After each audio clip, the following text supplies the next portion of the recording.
Bismillahirrahmanirrahim. Innal hamdalillah nahmaduhu wa nasta'inuhu wa nastaghfiruh wa na'udzu billahi min syururi anfusina wa min sayyiati a'malina may yahdihillahu fala mudhillalah wa may yudlil fala hadiyalah wa asyhadu an la ilaha illallah wahdahu la syarikalah wa asyhadu anna Muhammadan abduhu wa rasuluh. Segala puji bagi Allah, kami memujinya, memohon pertolongan dan ampunan kepadanya. Kami berlindung kepada Allah dari kejahatan diri kami dan teruknya amal perbuatan kami. Barang siapa yang Allah beri petunjuk, maka tidak ada yang dapat menyesatkannya. Dan barang siapa yang Allah sesatkan, maka tidak ada yang dapat memberinya petunjuk. Saya bersaksi bahawa tiada ilah yang berhak diibadahi dengan benar kecuali Allah semata.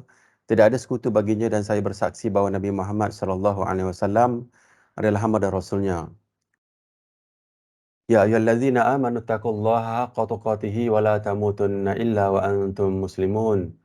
Wahai orang-orang yang beriman, bertakwalah kepada Allah sebenar-benar takwa kepadanya. Dan janganlah kamu mati kecuali dalam keadaan Muslim.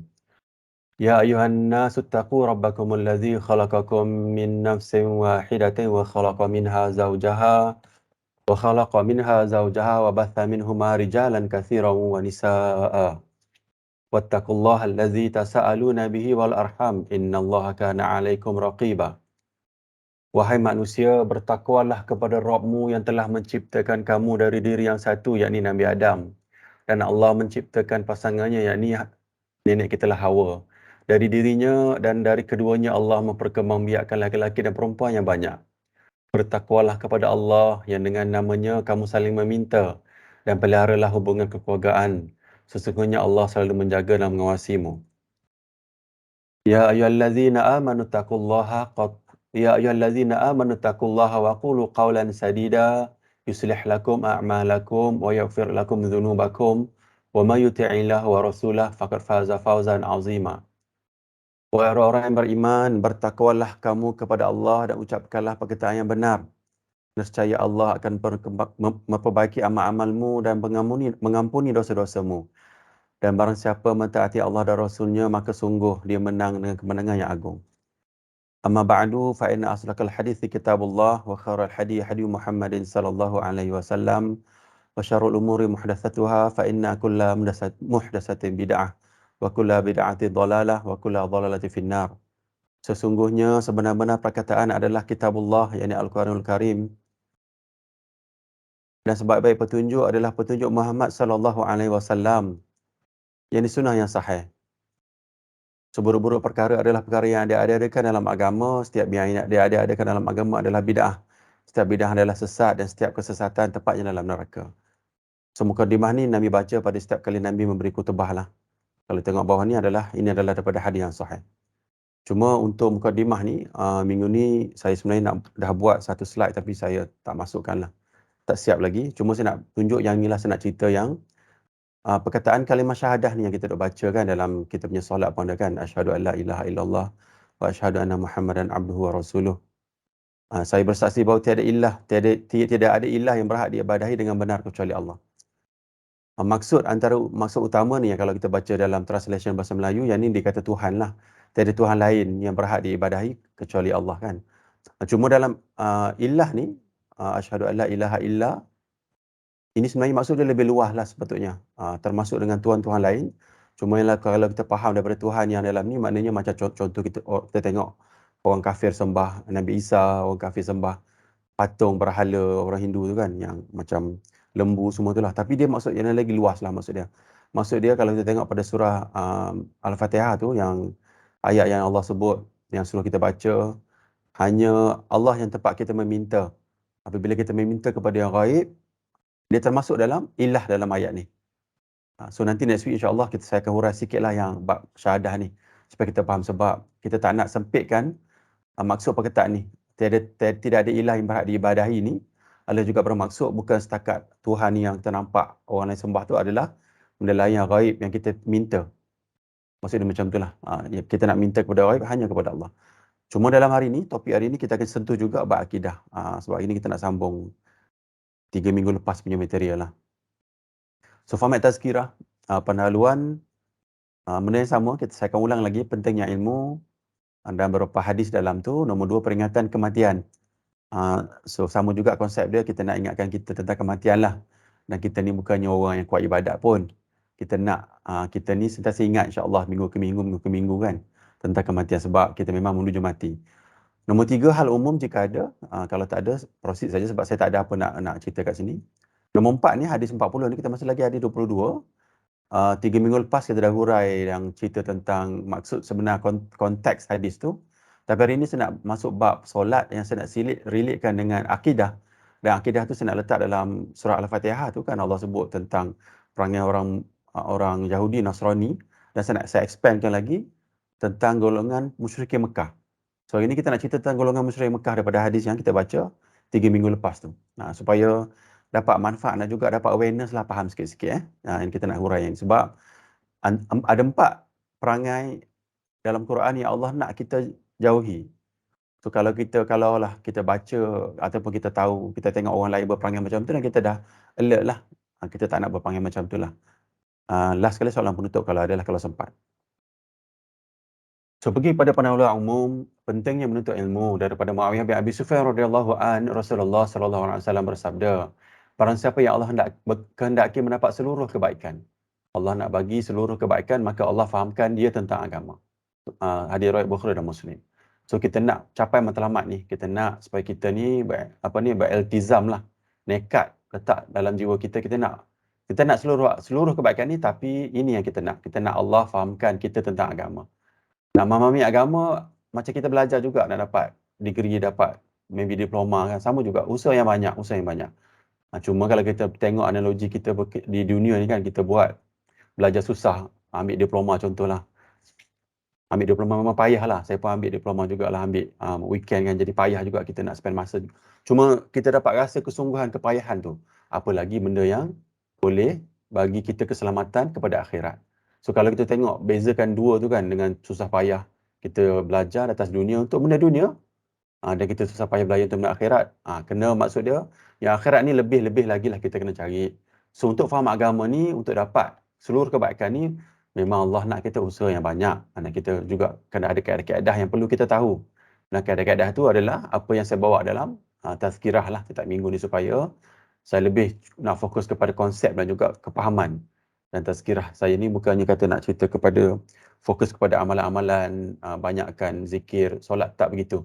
Kita nak pergi kepada kefahaman yang asas ni. Foundation dah kukuh, senang kita nak buat benda lain. Seperti mana Ustaz saya sebut, beri kecintaan dulu dalam jiwa kita. Kita cinta kepada Nabi, kita tahu apa yang paling sahih daripada Nabi, dan barulah kita zahirkan kecintaan kita kepada Rasulullah sallallahu alaihi wasallam dengan cara yang betul. Daripada kita cinta untuk emosi je cinta, tapi kita ambil benda-benda yang dhaif, sangat-sangat salah lah.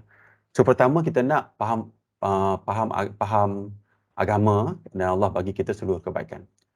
Nombor 2, setelah kita faham agama, kita nak berdakwah insya-Allah. Daripada Sahal bin Sa'ad radhiyallahu an, bahawasanya Rasulullah sallallahu alaihi wasallam bersabda kepada Ali radhiyallahu an, demi Allah, sekiranya Allah memberikan hidayah kepada seseorang melalui dirimu, itu lebih baik bagimu daripada memperoleh unta merah, maksudnya barang yang paling berharga. Jadi bila hadis riwayat Bukhari dan Muslim. Jadi kita dah faham agama, kita nak dakwah lah.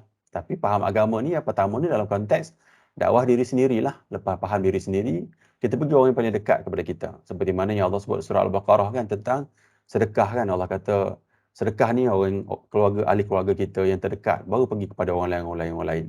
So kita jaga dulu ahli keluarga kita. Mula-mula bagi keselamatan bagi diri sendiri dulu, dan pergi kepada orang lain.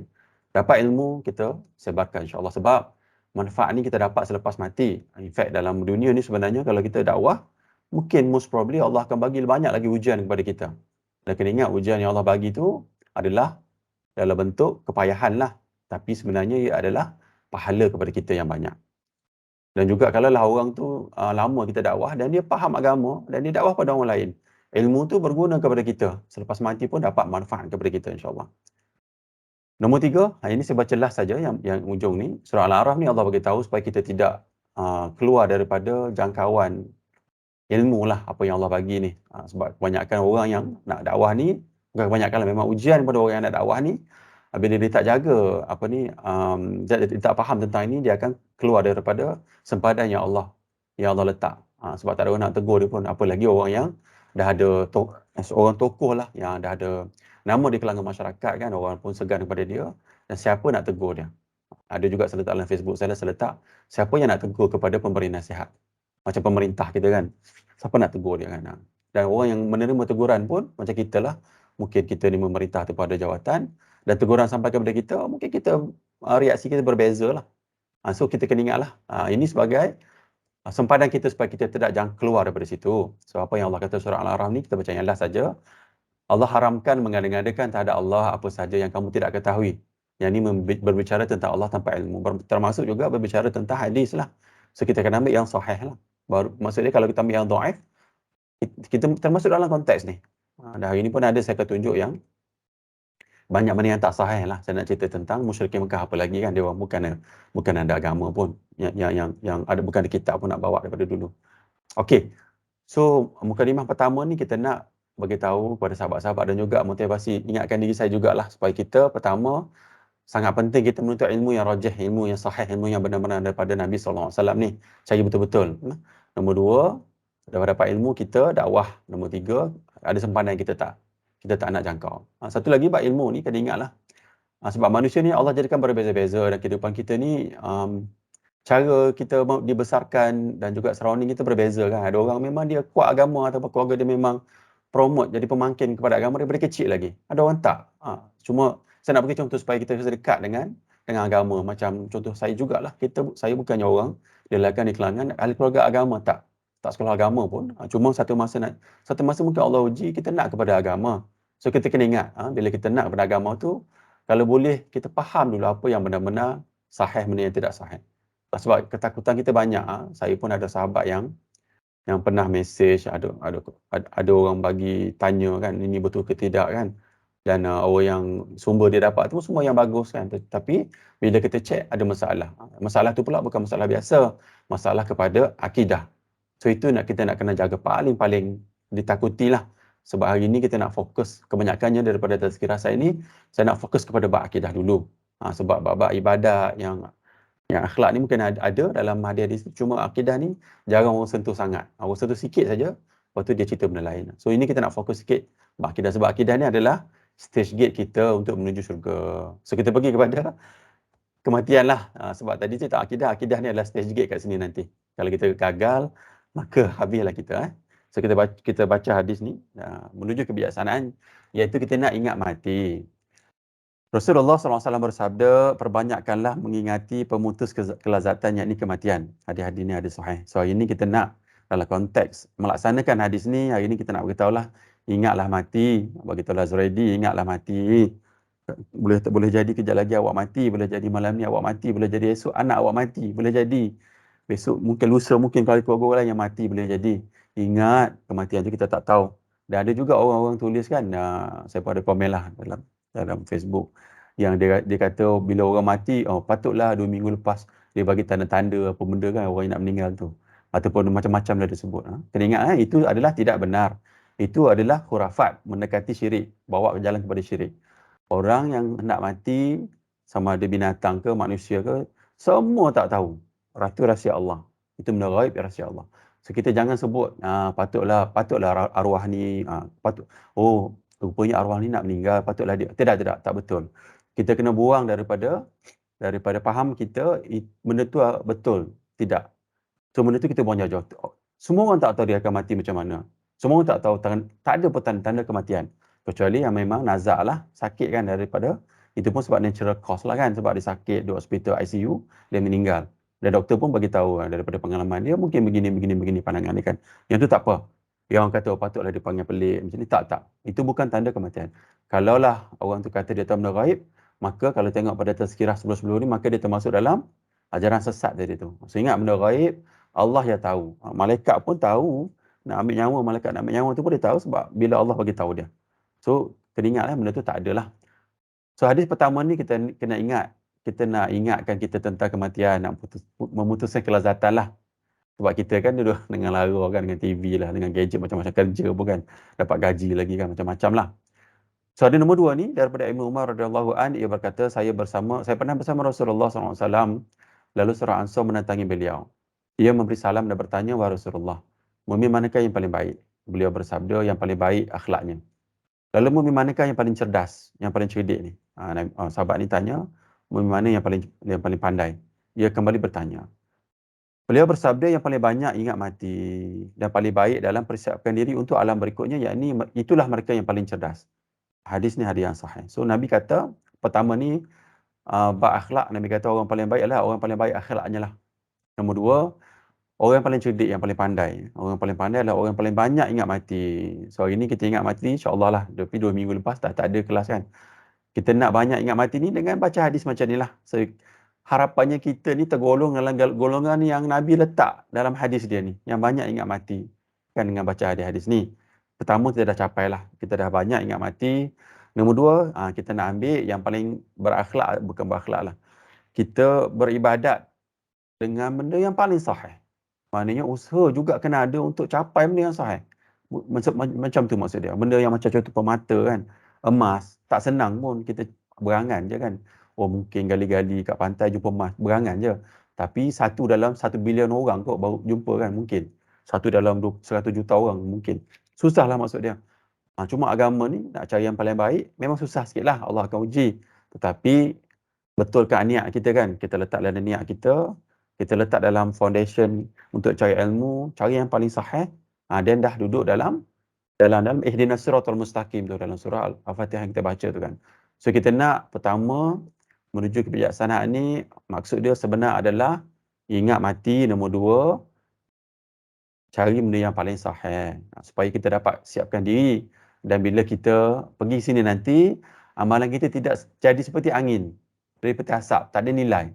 Dah susah payah 30-40 tahun atas dunia ni kan buat amalan yang tidak sahih rupanya. Dan dah habislah amalan kita kan. Sebab amalan yang kita buat tu berkadar terus dengan masa kan. Kita habiskan masa yang banyak dengan buat benda yang tidak sahih. Jadi kita tak nak lah. So kita nak amalan kita ni insya-Allah kepada benda yang sahih. Ini perjalanan kita. So kita dah lalui dah dua alam ni. Alam roh dah habis. Nombor 2 alam kandungan, kita dalam alam dunia dan kita belum meninggal lagi. Dan masih ada masa untuk kita bertaubat ataupun cari lagi amalan-amalan lain untuk siapkan diri selepas mati. So panjang ni amalan kita ni, perjalanan kita ni panjang dan kita nak ke syurga insya-Allah. So harapannya dengan 3 slide ni, dengan 2 slide ni menuju kebijaksanaan ni, yakni mengingati mati, kita dapatlah sedikit pedoman lah, nasihat untuk kita ingat mati insya-Allah. Okey, saya pergi kepada yang ni soalan ni kalau ada, kalau hal umum ataupun apa-apa nak share lah, maybe sekejap saya pause sekejap kalau sahabat ada apa-apa nak ni.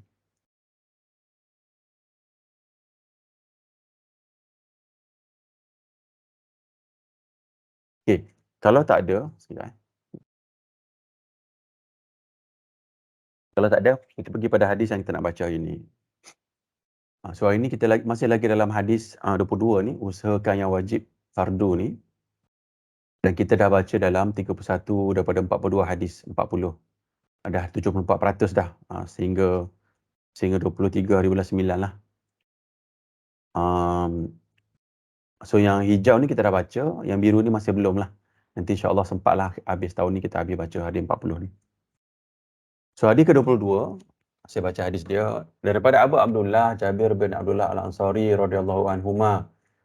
So seseorang bertanya kepada Rasulullah sallallahu alaihi wasallam seraya berkata, "Bagaimana pendapatmu jika saya melaksanakan solat yang wajib, berpuasa Ramadan, menghalalkan yang halal dan mengharamkan yang haram, dan saya tidak bertambah sedikit pun, apakah saya akan masuk syurga?"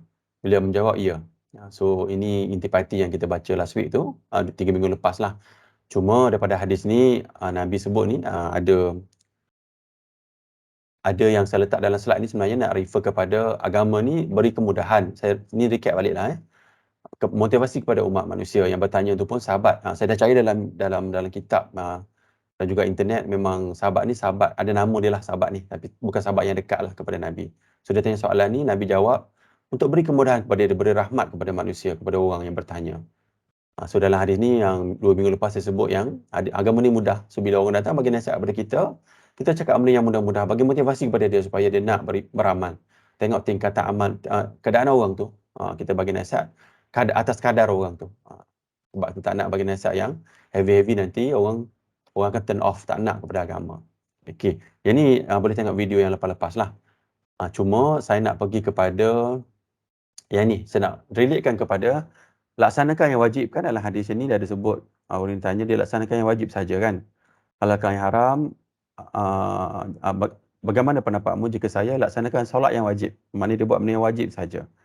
So saya nak relatekan dengan yang wajib ni, saya nak pergi kepada bab solat. Sebab solat ni sebenarnya akidah lah.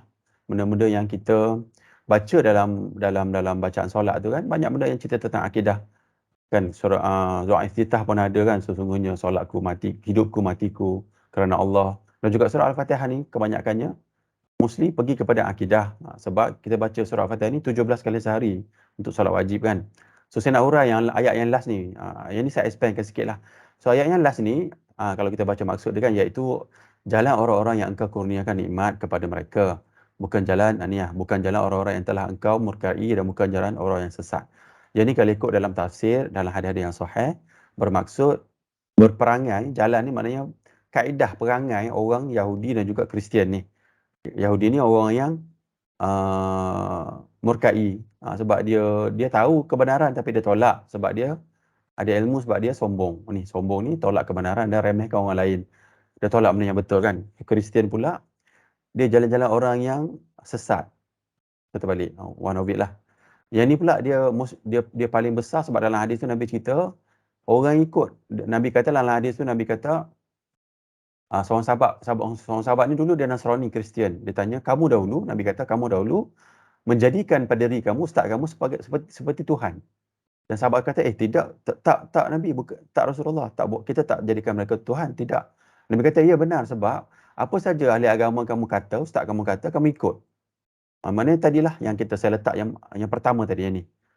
Dia mengadakan satu tanpa ilmu, dia cerita je, tapi atas kepentingan dia lah. Dia nak cari duit ke ataupun orang nak angkat dia kan. So macam-macam dia punya, macam-macam lah orang agama tu punya niat macam tu. So dalam konteks konteks untuk Kristian ni macam ni. Satu lagi perangai, dalam Quran Allah sebut tentang musyrikin Mekah. Dan kena ingatlah, musyrikin Mekah ni adalah ketika Nabi berada di sana. Dan kena ingatlah kenapa Allah Ta'ala takdirkan Nabi tu lahir ataupun dilantik di kalangan orang Mekah zaman dulu. Maknanya perangai musyrikin Mekah ni majoriti adalah kat semua tempat kan. Kita pun banyaklah perangai ni. Maknanya boleh Allah letak, boleh Allah letakkan sebagai satu-satu perangai dalam Quran untuk bagi manfaat pengajaran kepada kita. Maknanya besarlah. Dan juga kita banyaklah perangai ni, saya banyaklah perangai musyrikin Mekah ni dalam Quran. Yang ni amalan nenek moyang, tapi hari ni kita nak fokus yang ni. Ada banyak benda saya nak tunjuk, saya dah sediakan dia punya slide. Yang nombor 4 ni munafik. Munafik ni macam-macam, ada banyak hadis. Antara perangai munafik ni contohnya macam tak pergi masjid, tak solat jemaah, macam-macam lah. Dia cakap dia menipu. Kan macam itulah perangai munafik. Cuma hari ni saya nak fokus kat sini, amalan nenek moyang musyrik Mekah ni, sebab bagi awareness kepada kita, supaya kita fahamlah apa antara perangai yang perlu kita jauhi di dalam Al-Quran yang kita boleh ambil iktibar lah. Okay. So dalam 4 perangai ni, saya actually refer kepada kuliah Maulana Hadi ni, ustaz saya ni. Kalau boleh ambil dalam PDF saya dah letak dah. Kalau nak ambil, nak dengar kuliah dia pun boleh. Ini dalam Telegram. Copy paste dalam phone ke, keluarlah kat Telegram ni, Darah Tafsir ni.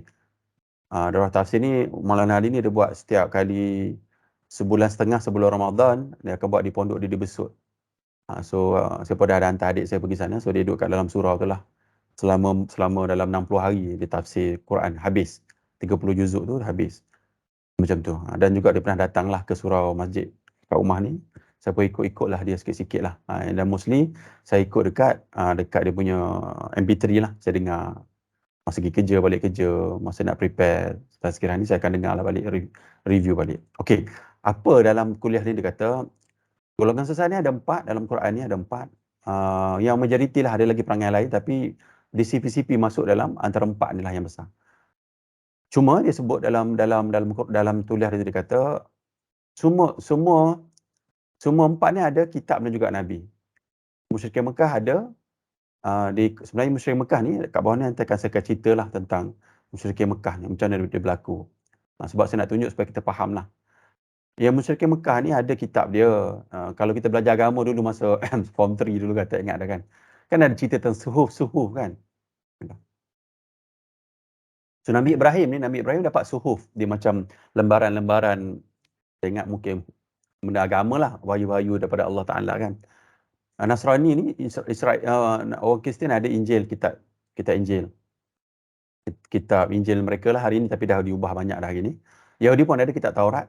Kita ada kitab Quran lah, tapi yang kontak ni lah orang munafik pun ada juga. So nak ceritanya, empat-empat golongan sesat dalam Quran ni semua ada kitab. Dan mereka semua ada Nabi. Tetapi mereka sesat. Sebab apa? Mereka tak ikut ajaran yang sahih daripada Nabi-Nabi ni lah. Nabi Muhammad, Nabi Musa, Nabi Isa, Nabi Ibrahim. Kan? Okay? So ini sebagai introduction kepada empat perangai ni. Nombor dua nak ceritanya tentang musyrikin Mekah. Tengok ni, maksud dia jahiliah ni bermaksud tiada ilmu wahyu, tiada ilmu dari wahyu. Kalau tengok ni, kenapa tadi saya cakap ada kan. Cuma tiada ilmu dari wahyu ni, kalau tengok daripada perjalanan Nabi, kalau tengok pada slide ni, Nabi Ibrahim dan Nabi Ismail ni, kalau nanti saya huraikanlah macam mana dapat 3,000 tahun ni. Ni tak saya, tapi saya letak je. Anak Nabi Ibrahim ni ada Nabi Ismail dan juga beberapa anak yang lain. Juga ada Nabi Ishak. Nabi Ishak ni, keturunan dia, Nabi Yaakob, Yusuf, Musa ni semua Bani Israel. Dan Israel ni kita dapat daripada Nabi Yaakob, nama Nabi Yaakob. Kalau Allah sebut dalam Quran tu, sebut Israel itu adalah sebenarnya reference kepada Nabi Yaakob sebenarnya. Dan juga kalau tengok belah kanan ni, sehingga Nabi Isa ni semua Nabi-Nabi di kalangan bangsa Israel, bahasa Yahudi. Nabi Yusuf, Nabi Musa, Nabi Harun, Nabi Yunus, Ilyas, Ayub, Yahya, Zulkifli, sampai Nabi Isa. Ramainya Nabi di belah kanan ni. And then ni yang pertama.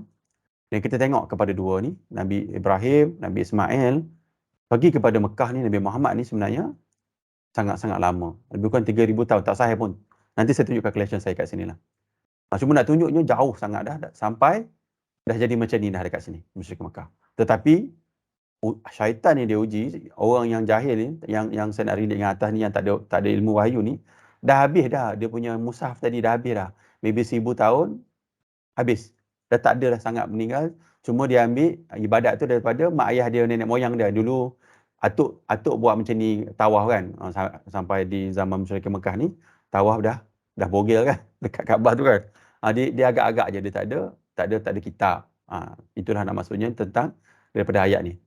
Mereka tak ada kitab, memang tak ada langsung dah, musyrik dah habis, tak tahu dah. Dan menggunakan akal.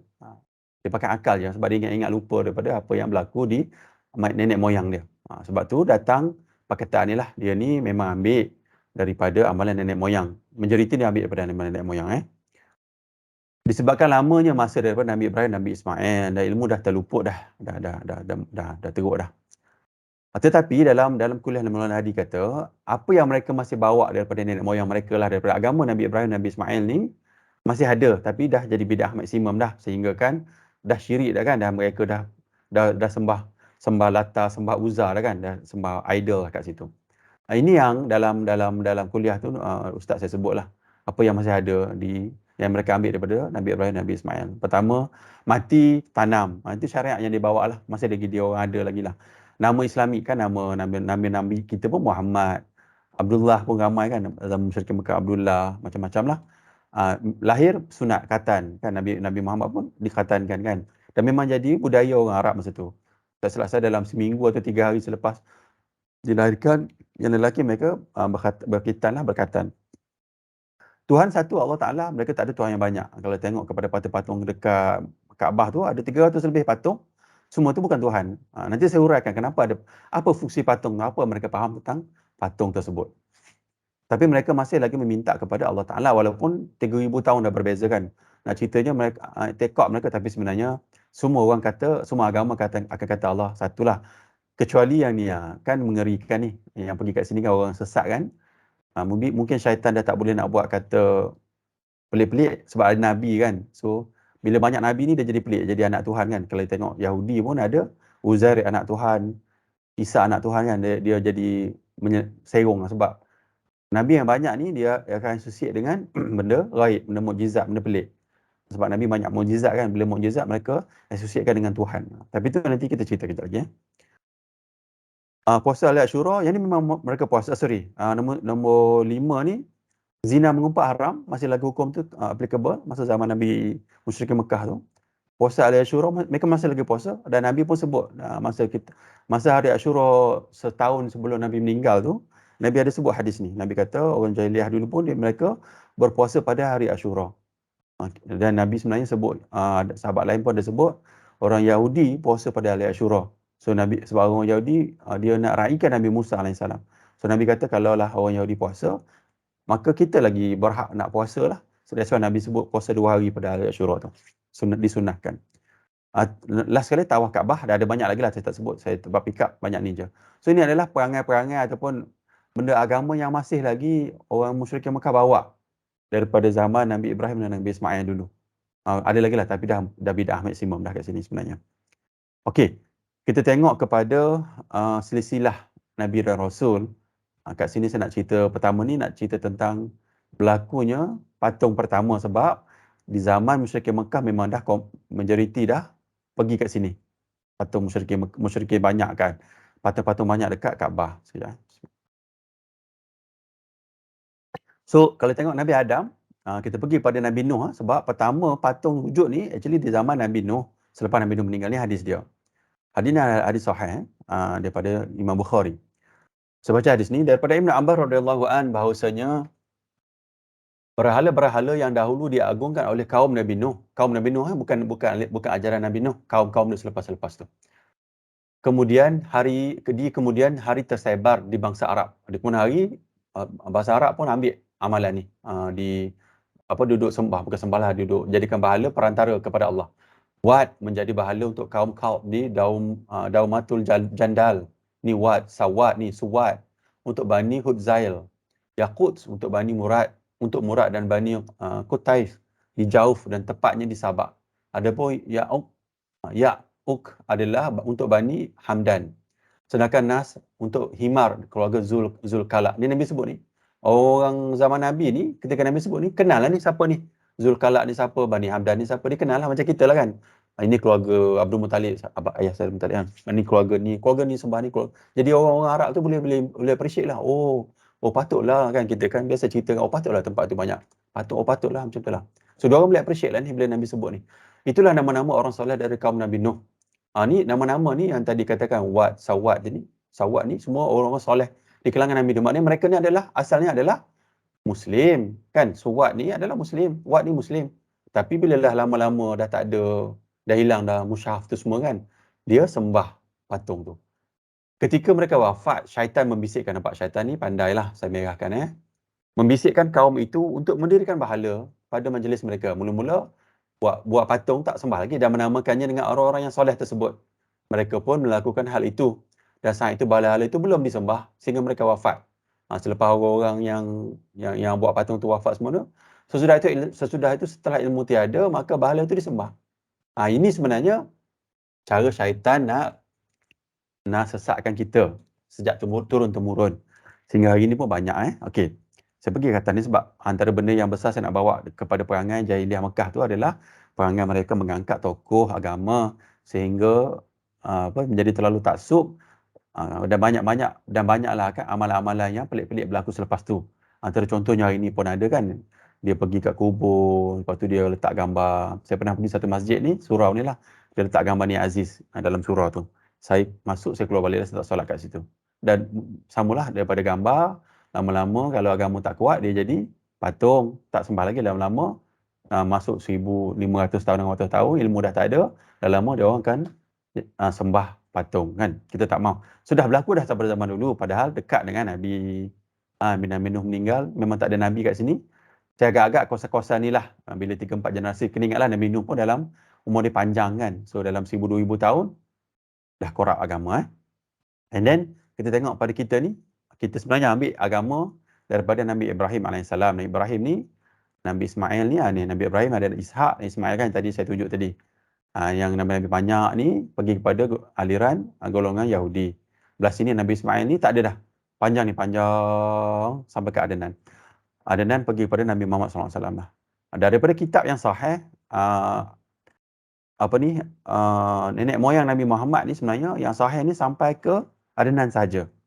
Yang ni adalah dhaif lah, tapi untuk ilmu kita ambil lah kan, sebab kita pun tak tahu mana yang betul tak betul.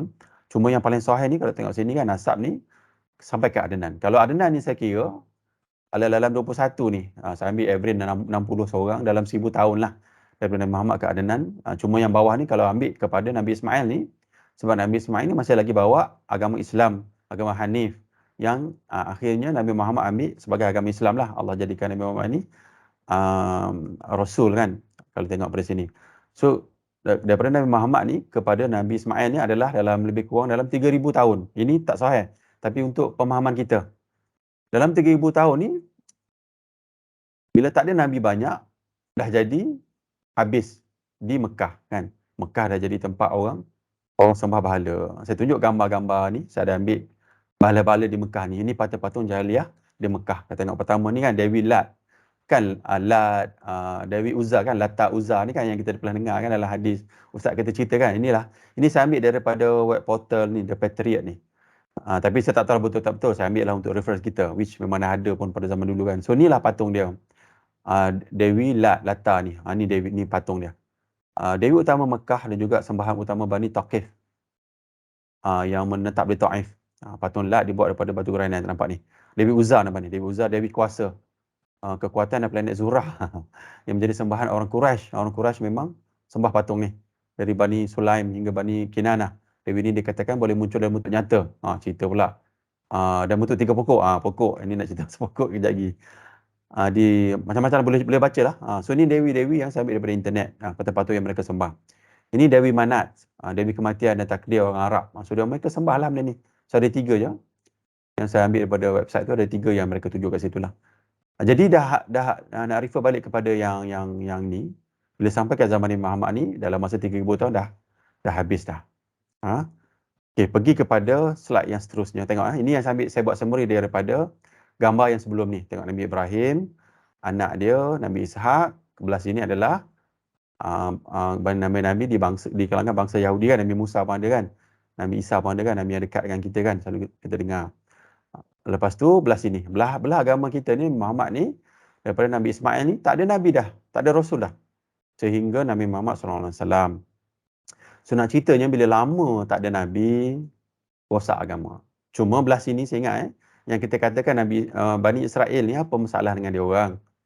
Masalahnya dia orang adalah mereka sombong dan tolak kebenaran, remeh orang lain. Ingat kenapa ada Nabi banyak pun masih lagi sesat, sebab perangai sombong. Ini dalam konteks kita, orang yang berpendidikan tinggi tau. Pendidikan tinggi yang belajar banyak, orang agama ataupun orang profesional lah. Bila dia tolak benda yang betul, sebab dia remehkan orang lain. Selalunya orang bagi nasihat ni, kenapa nak remehkan? Sebab orang yang bagi nasihat tu mungkin tak belajar tinggi, tu mungkin orang biasa-biasa saja, tapi dia bawa benda yang sahih. So orang ni bila dia ada ego, dia akan tolak. Tapi tak semualah, nak ceritanya perangai tu kita tak mau ada lah dalam jiwa kita, dalam diri kita, perangai Yahudi ni. Cuma Yahudi ni kita tak fokus hari ni, kita fokus yang ni kan. Cuma nak ceritanya, daripada sini kan mungkin ada argument ataupun soalan dalam kalangan sahabat-sahabat tanya sajalah mungkin, kan banyak Nabi ni, kenapa pula boleh sesat kan?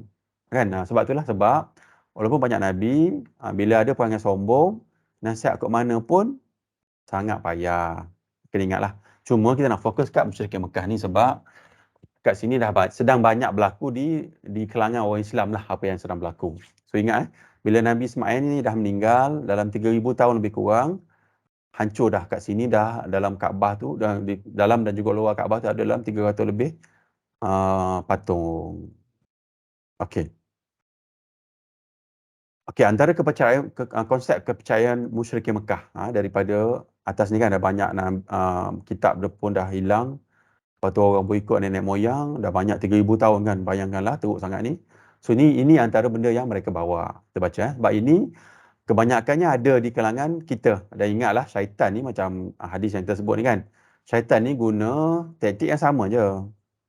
Dia pakai taktik yang sama, dia punya modus operandi dia ataupun dia punya kita panggil cara mereka tu untuk sesatkan manusia pada setiap zaman dan kurun adalah sama je dia buat. Kita tengok kat sini kan, apa dia yang mereka telah sesatkan musyrikin Mekah. Pertama, tiada kitab. Ini yang kata musyaf tu, dah habis dah kitab. Muslim mereka dengar daripada bisikan syaitan. Nombor 2 ni, maksud jahiliah ni, mereka tidak berilmu. Mangsa bisikkan lah pada syaitan kan. Tiada ilmu untuk tolak dan menapis. Tak ada benda nak tolak. Guna akal je. Kena ingat bila guna akal rosak. Kena tengok pada tazkirah saya sebelum-sebelum ni kan ada saya sebut tentang ahli golongan yang mendalui akal lebih tinggi daripada wahyu. So antaranya itu juga adalah perangai musyrikin Mekah. Nombor 3, perkara yang meremeh, konsep dia ni, benda-benda yang remeh ni Allah bagi wakil. Sebab macam kita lah kerja kan, ada GM, ada SM, ada manager, ada exec, ada supervisor pula ada lagi structure dia kan. So zaman dulu mostly macam tu lah, tokek kedai ataupun dia tokek ladang, ada supervisor dia, mungkin term dia sebut lain tapi dari sudut job scope tu sama lah. Ada orang yang buat tutup sampah, ada yang kait buah kan. So bagi dia bila guna logik, dia akal dia kata Allah Ta'ala tu ada penolong-penolong dia. Jadi penolong dia tu adalah pergi kepada ada wakil dia. Wakil ni adalah wakil Allah ni bagi mereka adalah wali, nabi, malaikat, jin, benda gaib yang tak nampak ni. Yang tak boleh disanggah oleh kitab lah, sebab kitab pun tak ada kan. Orang nak cerita ni bukannya wakil Allah pun tak boleh. Sebab tak boleh. So bila konsep ni, bila syaitan bisikkan benda macam ni, dia letak sifat-sifat sifat-sifat ni lah kat bawah ni. Letak sifat Tuhan kepada makhluk. Wali jin malaikat ni boleh minta izin. Sebab letakkan jin ada sifat Tuhan. Maknanya contoh benda yang kecil-kecil lah. Contoh jin jaga pokok contoh kan. Ataupun jin jaga tanaman tumbuh-tumbuhan. So dia minta kepada jin. Wahai jin bla bla bla, ataupun wahai wali Allah sekian-sekian, wahai nabi sekian-sekian, janganlah rosak tanaman tahun ni. Dia minta macam tu. Ataupun malaikat ni, kata malaikat anak perempuan Tuhan kan, dia guna akal dia lah. Ada banyak patung di Mekah ni, Malaysia soleh. So patung ni sebenarnya, kenapa dia letak kat situ? Sebab bila dia faham konsep yang atas ni, so dia nak ada satu simbol lah. Katalah tadi Wat, Sawat kan. Wat, Sawat tu orang soleh pada zaman Nabi Nuh tu kan. Dia pergi kat Wat, Sawat, dia buat patung. Dia tak kata yang Wat, Sawat tu Tuhan. Dia kata Wat, Sawat ni mungkin dalam kawasan dia jaga, tetapi benda yang besar-besar dia minta tolong pada Wat supaya beritahu Allah, doa kepada Allah. Macam tu. Itu konsep dia. So nombor 6 ni konsep dia macam ni. Orang yang masih hidup ni, orang yang masih hidup yang soleh, dia kata, logik dia macam ni. Bila orang masih hidup tu ada mukjizat ni nabi lah. Ada karamah ataupun ada benda gaib berlaku pada dia. Pada orang tu di masa dia hidup lagi. Konsep dia ada benda yang ajaib berlaku pada seseorang ketika dia masih hidup lagi. Logik dia mesti Allah beri kelebihan selepas mati. Ini konsep yang sangat-sangat mudarat lah kepada Islam, orang Islam lah. Dia kata logik akal dia, kalaulah orang tu Allah dah bagi benda ajaib atas dunia masa dia hidup, mati lagi lah. So dia faham bila mati dia, orang tadi boleh doakan kepada orang masih hidup. Which is tidak, kena ingat Islam, tengok surah Al-Fatihah kan, kita baca wa iyyaka nasta'in tu, hanya Allah kita memohon pertolongan tu, dan juga kalimah syahadah nanti saya akan urai panjang lah dalam sesi selepas ni. La ilaha illallah tu, tiada Tuhan yang berhak diibadahi tu sebenarnya tiada apa benda yang gaib ni kita tak boleh minta kepada yang gaib. Kita tak boleh langsung minta tolong pada gaib. Absolut tak boleh kecuali Allah.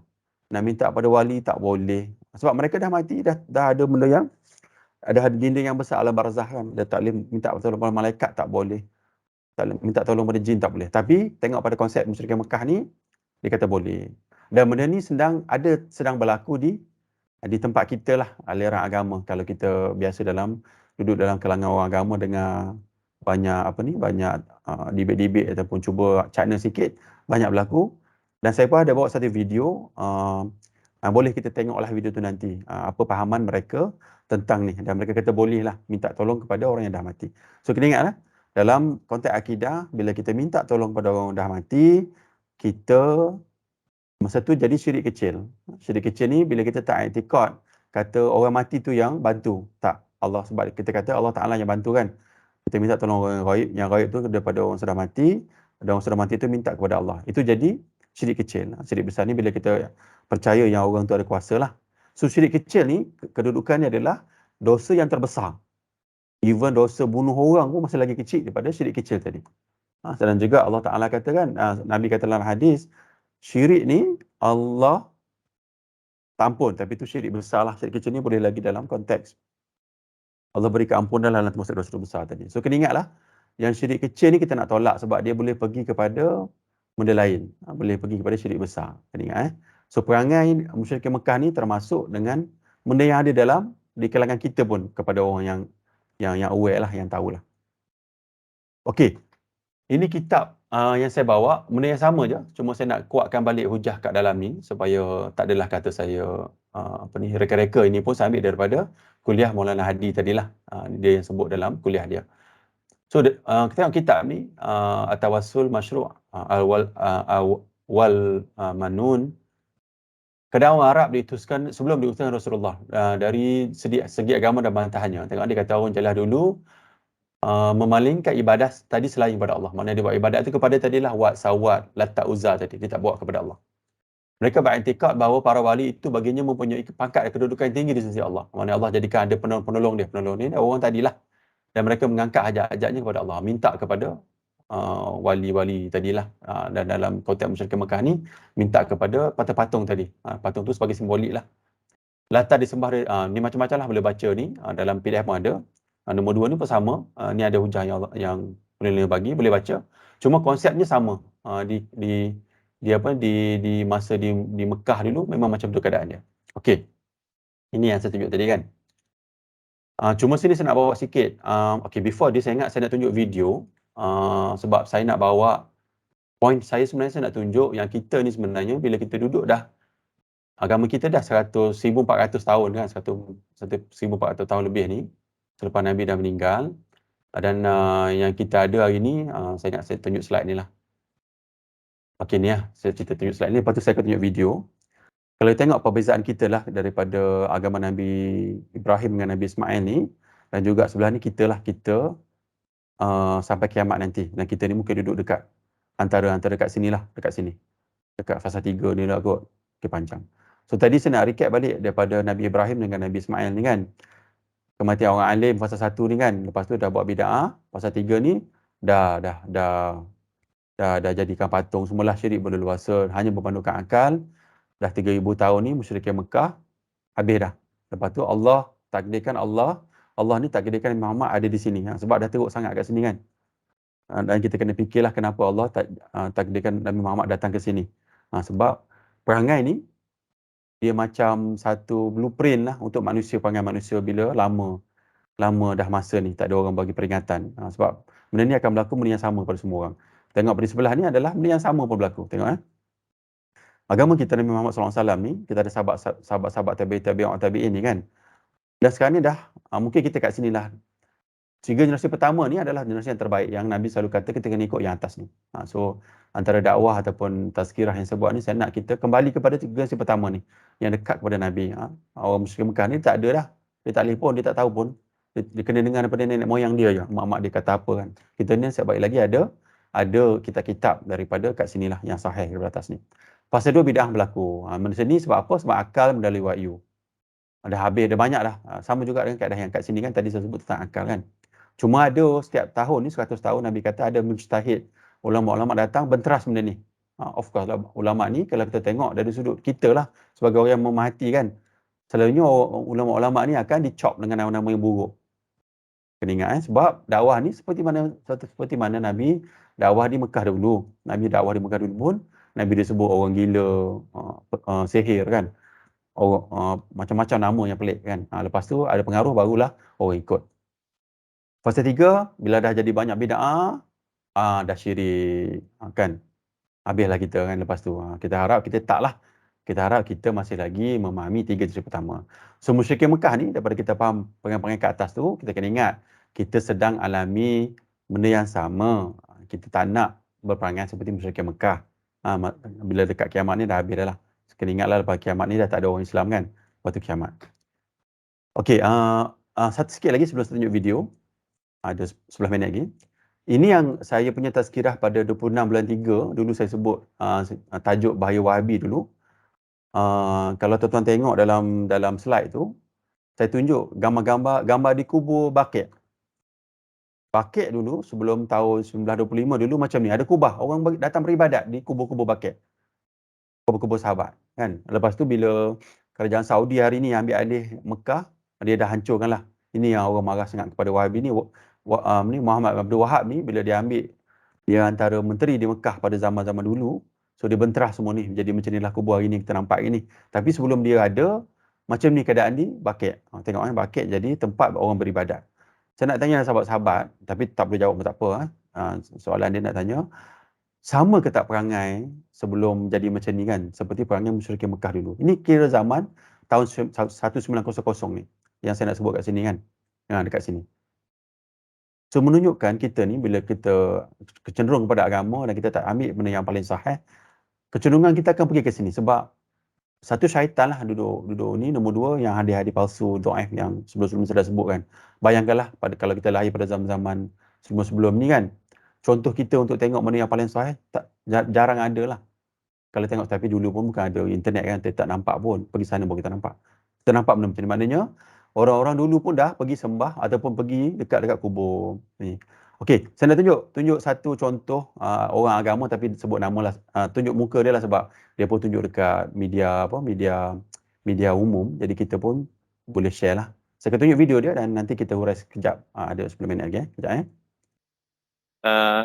boleh saja minta tolong orang. Yang ni okey dah? Okey. Oh, nice. Alright. Orang soleh saja, boleh saja minta tolong orang soleh, hidup atau mati, tidak jadi beza, kerana asasnya adalah kesolehan ya. Cuma kalau dalam konteks minta tolong dengan orang soleh yang telah meninggal dunia, apa yang diharapkan lebih kepada doa daripada mereka, dan sabit dalam hadis-hadis bahawa orang mati boleh mendoakan orang yang masih hidup. Itu pendirian kita. Jadi mereka kata, kalau macam itu bolehlah kita pergi pada pokok dengan iktikad bahawa pokok sebenarnya tidak boleh menolong, yang boleh menolong hanyalah Allah Ta'ala, lalu kita minta tolong kepada pokok. Itu timbul isu. Jadi kita katakan tidak demikian pensyariatan istighasah bukan dengan pokok, kerana minta tolong ni sama ada secara hakikat itu hanya dengan Allah atau secara asbab. Jadi Allah tidak jadikan pokok itu sebab dalam bentuk kita pergi dan minta tolong. Sebab kebaikan tu mungkin dengan kita berteduh di bawah pokok, mungkin dengan kita jadikan pokok itu sebagai bahan untuk buat rumah, ataupun jadikan pokok itu rebusan untuk kita minum airnya, ikhtiar untuk buat ubat. Itu ya. Tapi untuk kita pergi kepada pokok dan kita kata, wahai pokok, tolonglah saya, itu bukan pensyariatan istighasah, tidak demikian. Jadi mereka sepertinya nak ilzam oleh kerana boleh minta tolong dengan orang soleh dengan iktikad bahawa orang soleh tidak boleh menolong. Okey, saya stop kat situ, ada 4 minit lagi. Cuma kalau tengok kepada video ni daripada awal kan, suara saya boleh dengar kan? Boleh. Okey. Daripada awal tu Ustaz nak beritahu yang dia kata boleh minta tolong dengan orang sudah meninggal kan, orang sudah mati. So saya nak relate baliklah daripada apa yang kita sedang bincang tentang perangai benda ni sedang berlakulah dalam berada dekat dengan kita lah. Kalau tengok daripada apa yang saya sebut tadi kan, tentang boleh minta izin daripada orang yang sudah mati, macam itulah. So ni benda yang sangat bahaya. So kita supaya apa matlamat dia, supaya kita dapat ambil pengajaran lah, dan kita tidak tertipu lah dengan apa yang dibawa oleh sebahagian orang lah. Okey, so secara summary, saya ada 3 minit lagi.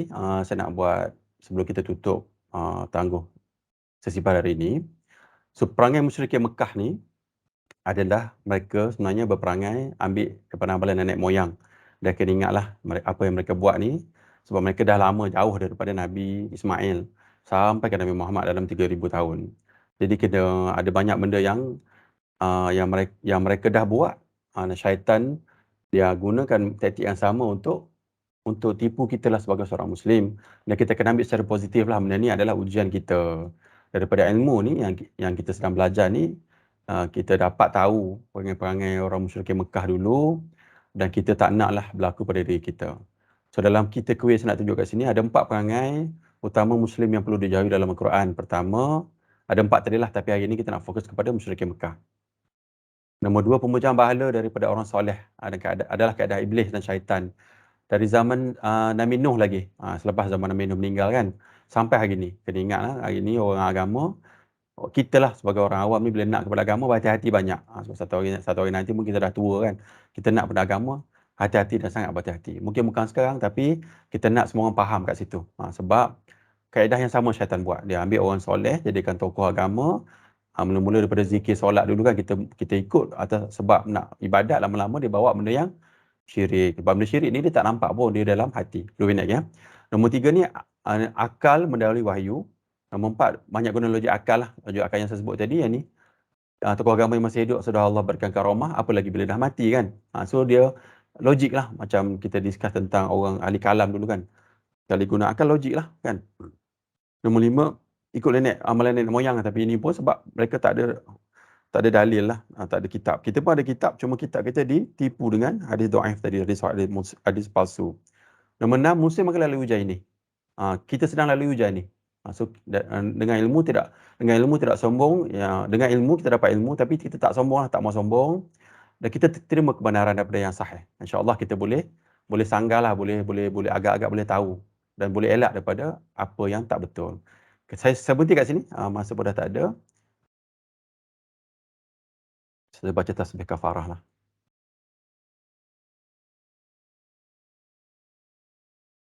Subhanakallahumma wa bihamdika asyhadu an la ilaha illa anta astaghfiruka wa atubu ilaik. Maha suci Allah, dengan memujinya saya bersaksi bahawa tidak ada sembahan yang berhak disembah selain Allah. Dan saya meminta ampun kepada Allah dan saya bertaubat kepadanya. Wassallallahu ala sayyidina Muhammadin wa ala alihi wasallam. Assalamualaikum warahmatullahi wabarakatuh.